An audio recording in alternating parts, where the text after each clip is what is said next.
we need to take responsibility for our decisions so as to be able to make progress.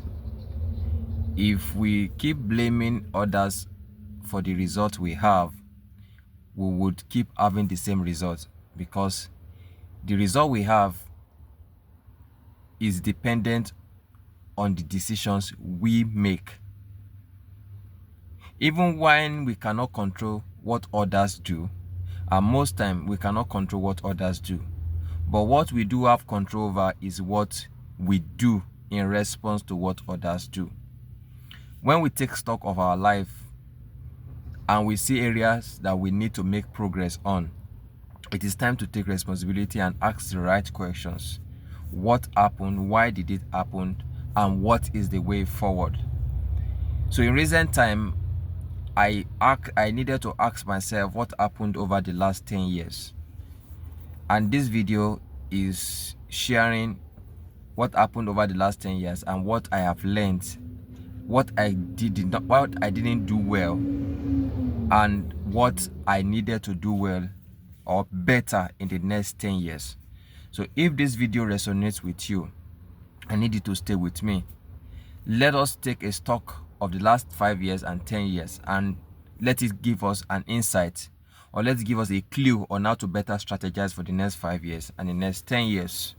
My name is Jide. I am a Nigerian. I live in Canada. I talk about mindset most of the times because I believe that we are not different in potentials, but we're only different in our mindset. So our achievement in life is to the degree of how much developed or exposed we are, how developed our mindset is. The cap to our progress or to our performance in life, I believe strongly, is our mindset. And what is necessary to change this mindset is the right exposure, right information. Okay, so over the years, I have decided to invest in knowledge, invest in reading, invest in exposure. And in one of those moments of actively enhancing my mindset is discovering that I need to look back to my past to get a clue for a better future. I am a millennial, so I am talking from the point of view of a young person, or let me say approaching my middle age right now, who is looking to outperform the previous years. So my people in my generation, we are both born at the time that there was active, let me say, we were born at a time that the world was in a transition phase. Okay, we were making a transition from the industrial age to the entrepreneurial age. Okay, time when you could just go to school, get certificate, and after which you can just apply to a job, and then you are guaranteed to get a job. So you have been there is a transition. It was a time there was a transition into entrepreneurial age, technology age. Okay, the time that we had the innovation in the invention of the internet. So I was born at a time there was a transition from the industrial age to the technology age to the entrepreneurial age. So I was raised by a parent that were born, that grew up and had a significant part of their life in the industrial age. So what they passed down to me was mostly the ideas that worked during the industrial age. But now I am required to operate in the internet age, and now in the artificial intelligence age. So I need to be aware of the generation in which I was born. Okay, I need to be aware of the people who taught me, the generation in which they were born, what they communicated to me, and what the gap is currently in my knowledge, in my understanding, and what I need to do, okay, to fill the gap, to have a significant progress or a better result than those that taught me. So I needed to sit down and analyze and take stock of the past 10 years or the past 5 years. So what have I really learned? What should I have done better in the last 10 years, okay, that I look forward to improving in the next 10 years? That's the essence of the video. The first one was that I depended on just one source of income. One source of income will not cut it anymore. Okay, once one channel of income will not cut it anymore. I depended solely on the channel of income that I got from my 9 to 5 when I could actively have two or more channels of income. Our world right now is not as predictable as the world in which our parents grew up. So our parents grew up in a predictable world where they had a predictable income and they had a predictable retirement plan made by their company or by the government of the country in which they lived. That was the time I grew up.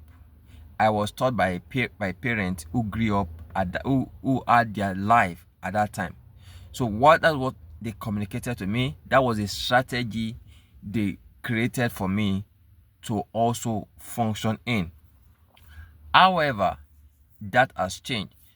Our channels of income now as millennials and those younger than me, the Gen Z, our channels of income are not as predictable anymore. So that should inform our thinking. That should inform the strategies that we need to apply. The strategy that is necessary right now is having multiple channels of income. I should have had multiple channels of income in the last 5 years, in the last 10 years. I didn't have multiple channels of income. I only had my job as my channel of income. So what that meant was that I was supposed to have built enough skills outside, okay, my area or my field where I got my degree or my certificate.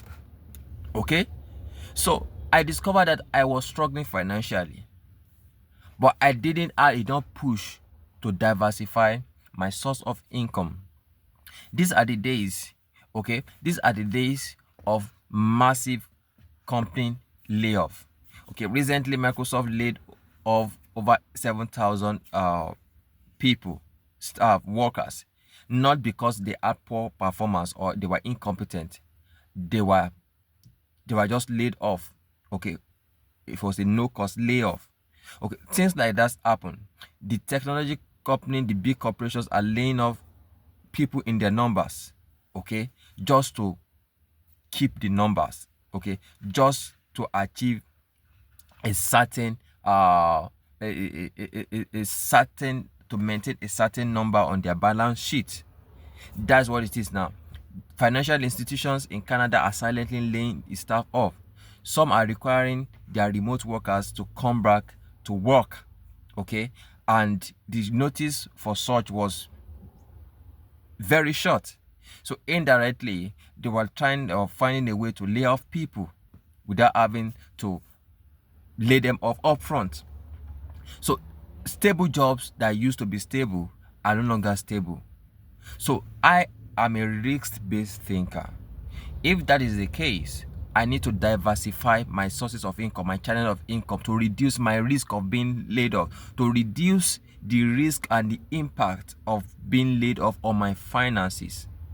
I cannot afford to be laid off from my only one channel of income. It's going to be devastating. I have a wife, I have 2 kids. Some have 3 kids, some have 4 kids. So the higher the number of kids you have, the higher the risk of depending on one channel of income. So risk-based thinking suggests that I need to diversify my channels of income. Countries are diversifying their trade partners these days because of the inherent risk that is involved in having just one business partner. Okay, China can tell you that, Canada can tell you that, a host number of countries are diversifying their trade partners right now because there's a risk in relying on just one trade partner and then the trade gets cut off or massive tariffs is placed on the trade route. So if by chance I lose my only one channel of income, it will be definitely it will be devastating. Even though I have my employment insurance in place, I have my savings in place, that is not enough to undo the risk of getting laid off from my only source of income. So I should have diversified my source of income in the last 10 years. I didn't do that. So that is informing my strategy. That has been informing my new strategies right now.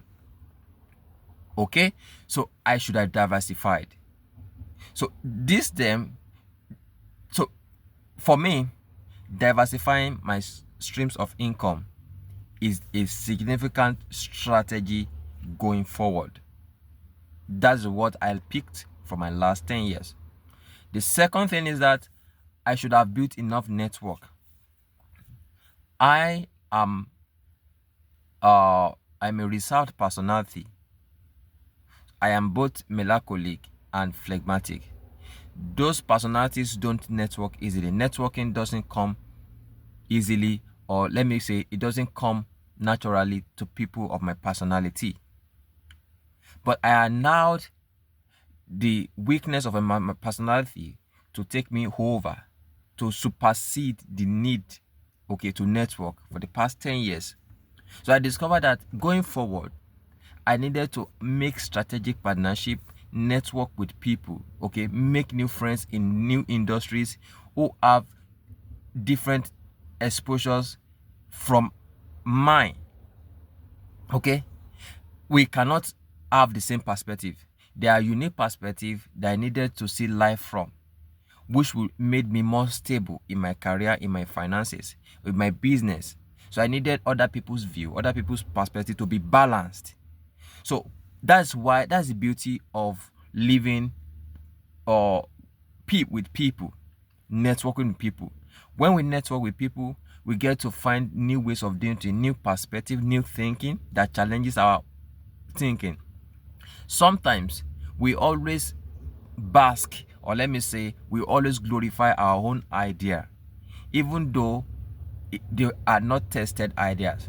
So until we share those ideas and we get insight and feedback from the people that have tested it, that's when we know that, oh, this my idea, even though it sounds good to me, is really trash. And these are days that we don't want to start investing in ideas or romancing ideas that won't work in the marketplace. We have a 1001 ideas that we want to bring to the market. We want to launch these products, we want to start this business, we want to launch this. But in reality, it is not how many ideas, but it is the best idea at this time. So because now we have limited time and limited resources. Project management teaches us to allocate our resources, to the idea, to the product that brings the highest return. So if we have a limited time and a limited resources, so we need to be sure that our idea, our business project, or what we intend to do is going to give us the best return, for the investment we're going to put on it. So when we network with people, we find out that we can sharpen our skill. The Bible says that iron sharpeneth iron, so a man sharpeneth the countenance of his friend. So I take an insight from that I need to find strategic network and friends now. My personality is always very selective of people. So in an attempt to be choosy in kinds of friends I have, I tend to limit, or let me say, fail to strategically select friends. Why my personality does not want many friends. It could be so conservative that it doesn't make friends at all. So I needed to now balance not having too many friends and also having strategic friends, strategic people in my network that will sharpen my skills, sharpen my vision, bring a new perspective to what I am doing. I'm also looking for people too that I could bring a new perspective into their project. So that is the second thing I learned in the last 10 years that I'm going to work on and make it a priority for my next 10 years. Okay, so that's what we need to do. We need to sit down and pick one or two things we need to work on. Somebody said it is insanity to keep doing the same thing and expect a different result. Okay, so for me, firstly, I discovered that I needed to diversify my channels of income. I cannot rely on just one channel of income at this time anymore. Even if I pray from now till tomorrow, prayer would not solve it, and worrying will not solve it. It is actually creating multiple channels of income. The second one is that I needed to now have strategic partners all over the country, all over the continent, all over the industries that are very, very strategically related to what I am doing. I have blind spots, so I needed people who see in my area of blind spot to complement it, to complement me. Collaboration is a new deal. Okay, collaboration is a new strategy for making progress, okay, at the time that we are entering.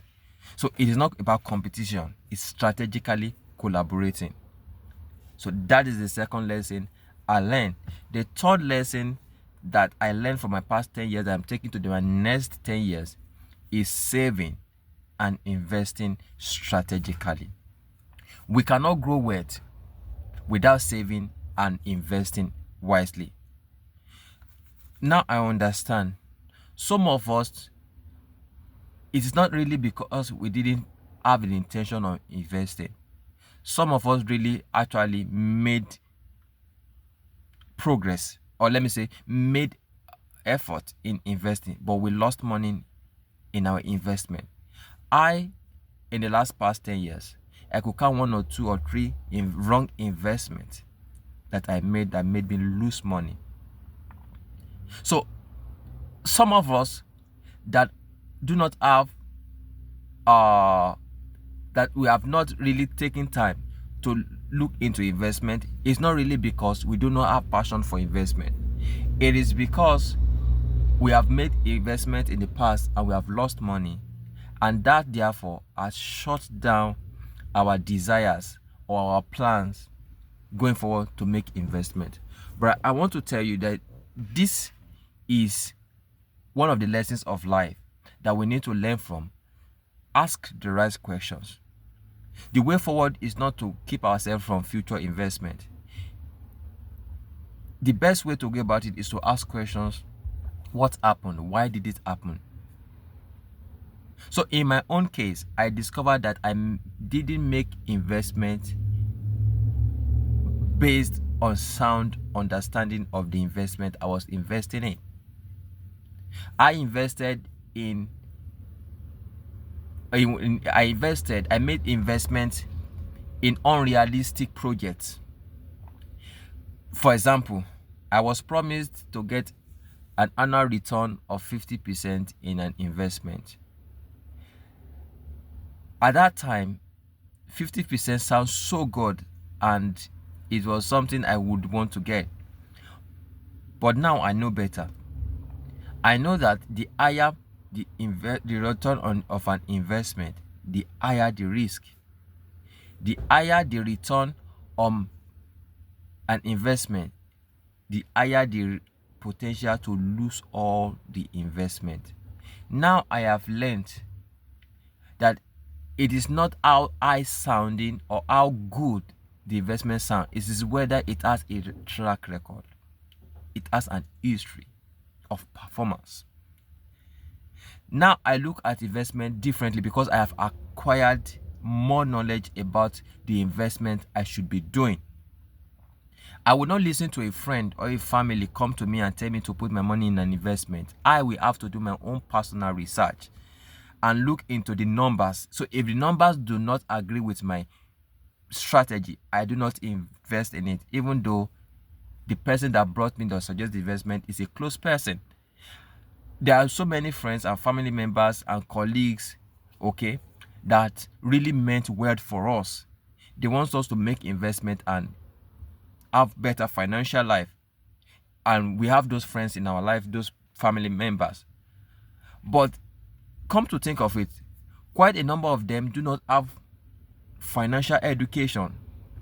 Some of them are not even as financially literate as we are.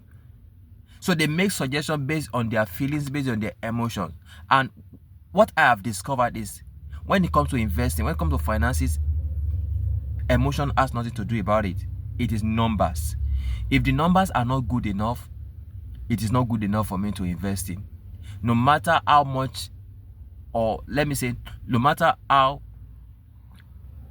much I'm being pressured to do the investment, regardless of who is telling me about the business, I have to look at the numbers. So going forward, I'm strategically looking at the numbers. What numbers has this investment done over the years? I am no longer going to invest in a project that is starting right now, or that started a month ago or a year ago, that has not shown its resilience. Okay, so secondly, I learned that investing requires certain parameters, certain KPI, certain metrics. Like Warren Buffett and Charlie Munger will say, they do value investing. So one of the things I do now is value investing. I look at the company I intend to invest in based on its intrinsic value. Does this business or this project does it have a business, an economic moat? How easy is it to replicate? Is it a business that has invested in a huge infrastructure that it is not easy to replicate? Probably it has a huge infrastructural investment and a high regulatory order to cross over. Such business appeals to me because I know no other business can easily replicate what this business has done in terms of infrastructure, in terms of regulatory license it has obtained. So I need to look at other things. I need to look at this leadership. Who are the people in charge of this business? What is their track record? So I look into that if I intend to invest in business or in any project. So I also check whether this business has a useful business case. What is the business case? What's the use case rather of this project? Is it targeting a growing market, or is targeting a declining market, or is targeting a static market? So I need to be sure. Does this company pay dividends? Okay, how has the dividend, what's the return on investment on equity over the past 5 years, over the past 10 years? Is it consistently increasing its dividend payout? What is its payout ratio? What is its price to book ratio? What is its earnings? I used to think those numbers were boring or were not interesting, and I could forgive myself because while I was in school, I didn't really like economics. I didn't like accounting or finances. But until I grew up, I knew that is the blood, life-giving blood of an adult life.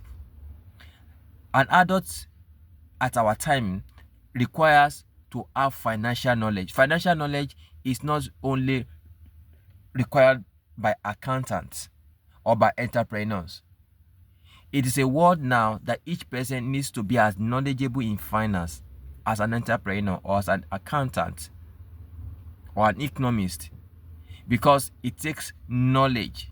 It takes knowledge to actually have a significant financial result. It is not going to happen by mistake. I learned all this in my last 10 years. So going forward, my investment is going to be strategic, not based on what a friend told me, not based on what I hear in the media.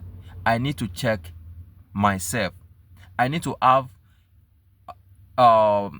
framework I can place my potential investment through to be sure it meets my criteria. So if the investment does not meet my own criteria, I do not invest in until it meets my own criteria. I have lost money in investment because my investments, those investment idea, did not have a criteria that I have set. I just invested in them because I was told it's going to give me 40% in returns. It's going to give me 70% returns. But now I find out that the higher the return on your investment, the higher the risk. So now I'm beginning to balance return and risk. I would rather go for an investment that gives me a 10% return, but it's less risky than a business that will give me 50% return, but I could lose all my capital at any time. So currently, my thinking based on an investment is how sure am I going to have my investment capital protected? Okay, what risk am I getting myself in? Investment and risk go together. So what risk am I taking on by investing in this? Can I afford to lose my capital in this investment and I'm still okay? Okay, so these are the three things I strategically came to realize that I needed to work on going forward in the next 10 years so as to have a better 10 years than I did in the last 10 years. So do a recap. So I talked about diversifying channels of income. It is a no-brainer. It is something that is very important and on my top priority list. The second one is networking, strategically collaborating with people of like minds who see things differently and can complement my own vision and my thinking. It is not the number of friends, but in the quality of friends for me. So the third area that I'm going to work on, that I'm strategically working on in the next 10 years, is investment. Understanding what good investment is and what bad investment is. Okay? And on that, there's something Robert Kiyosaki says that keeps ringing in my mind with regards to investing. He says it's not an investment that is risky, it is the investor. So I needed to improve on my own knowledge to be a less risky investor. So that is for me. What are the areas that you really need to improve going forward for your next 10 years? You can comment it in the video, in the comment section below. What are the areas you discovered that you strategically need to improve over the next 10 years? Do share in the comment box below. Let us share mine. Let's talk together. Okay? So that's the essence of this video, and I hope it has encouraged you to do a stock, okay, of your previous performance so as to provide an insight or a strategy, okay, for the years ahead. So I believe strongly that at this time we've got all it takes to be successful, only if we are ready to do the hard work, only if we stop assuming it is somebody else's responsibility, okay, for us to have a better financial life or to have a better performance. It is our responsibility. Okay, it is no longer our parents' responsibility because now we are an adult. We can make decisions. So the better decisions we make, the better our outcome will be. So thank you for watching this video, and to encourage me also to make this video go more viral, I will encourage you to like it and subscribe, click the notification bell so as to get updates on future videos. Thank you for watching. Do have a lovely time. Bye.